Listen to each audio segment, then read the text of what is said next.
No Brasil é muito comum que não se faça etapa de planejamento de obra. É o famoso vamos que vamos. Começa a obra, depois a gente vê. Durante a obra a gente implementa o orçamento, ou o orçamento fica para quando a obra iniciar, ou o planejamento a gente começa depois que a obra iniciar. E aí já pode ser tarde demais, porque determinadas atividades já vão ter iniciado, já vão estar desempenhando, e isso faz com que, certamente, tenhamos impactos em custos, então, estouros de orçamento referente a prazo, a má gestão, compras de última hora, contratações de última hora. Isso impacta certamente em custo. Qual é o outro impacto que certamente você vai ter se você não fizer a parte de planejamento de obra?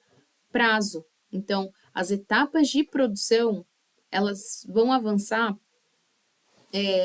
no prazo que não está sendo estimado ou não está sendo nem esperado. E mais, a questão do caminho crítico. Você tem o caminho crítico, ou seja, um dia um atraso dentro desse caminho crítico é um dia que eu atraso lá no final da entrega da obra. Então, isso também acaba impactando em custo de obra. Outro impacto, se eu não fizer o planejamento da obra, eu vou acabar aplicando materiais ou fazendo contratações de mão de obras que são insatisfatórios, porque eu tenho requisitos mínimos de qualidade para atender. Então, isso também, logicamente, vai impactar em custo. E, por último, poderia citar aqui o impacto no cliente. Então, o cliente vai, de alguma forma, demonstrar esse descontentamento dele.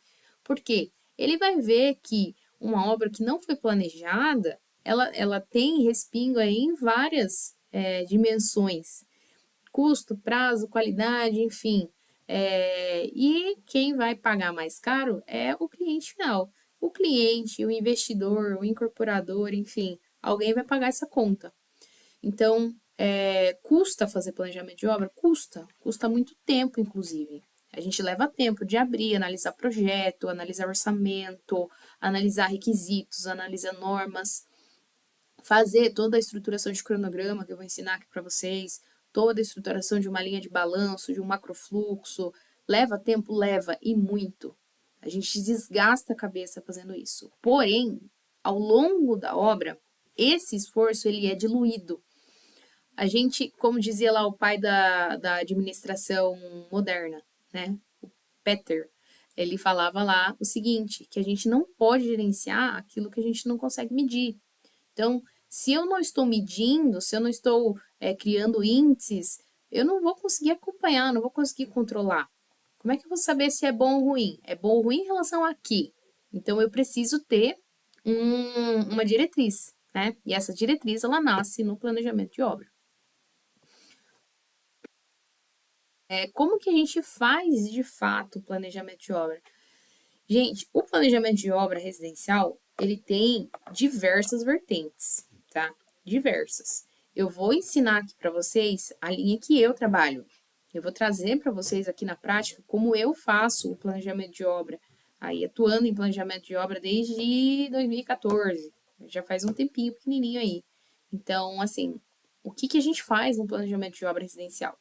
Primeira coisa, a gente fatia o planejamento de obra em pelo menos duas etapas. A primeira é o planejamento pré-obra. Antes de iniciar a obra, eu já tenho que fazer o planejamento dela. Não é só o orçamento que vai nascer antes da obra iniciar, é o planejamento também. Então, na parte do planejamento, eu vou pegar os projetos, pegar o orçamento e fazer um pente fino nisso aí. Eu vou analisar os projetos, entender qual é a metodologia dessa construção, como foi feito lá a sondagem, o que encontrou na sondagem, o que encontrou na terraplenagem, como vai ser feita a terraplenagem por projeto, se tiver o projeto. Se não, de acordo com o arquitetônico, você já sabe ali pelo perfil do terreno o que você vai ter que fazer. Sabe, um volume de escavação, quantos caminhões de bota fora. Você vai saber também, analisando esses projetos, que tipo de fundação eu estou falando. Dependendo desse tipo de fundação, onde é que eu vou conseguir essa mão de obra? Como é que eu vou contratar essa mão de obra? De onde eu vou contratar o concreto, o aço? Quanto tempo leva para chegar a esse aço? Cortado, dobrado, armado. enfim, vou ali através do arquitetônico entender a metragem de alvenaria, entender qual é o tipo de revestimento, onde eu vou conseguir esse revestimento, o que, que eu tenho que entregar de acabamento no final, eu tenho que colocar planejado, não tenho, eu tenho que fazer uma adega, não tenho, tenho que colocar iluminação, automação, enfim. Você consegue ali no planejamento listar tudo que vai ter que ser feito. E aí a gente consegue entender as atividades que vão envolver essa construção. Então, esse seria o meu planejamento pré-obra. Eu vou fazer um levantamento geral aí e já desenhar um cronograma preliminar. Quem trabalha com orçamento sabe muito bem, quem estuda aí sobre orçamento, vê nas redes sociais, as pessoas falam sobre orçamento preliminar. Projeto preliminar. Também existe orçamento preliminar. Então, esse orçamento preliminar, ele é geralmente nessa etapa pré-obra, antes de eu iniciar. Para quê? Essa pessoa que vai gerir a obra, que vai estar à frente da construção, ela recebe esse planejamento preliminar e sabe de onde ela está partindo ali da data 1 de obra. E aí ela já tem um norte, ela tem um mapa na mão sobre o que ela vai ter que fazer, quanto tempo ela tem para cada atividade, o que ela vai ter que dimensionar de equipe, de material e assim por diante. Então, esse seria o planejamento pré-obra.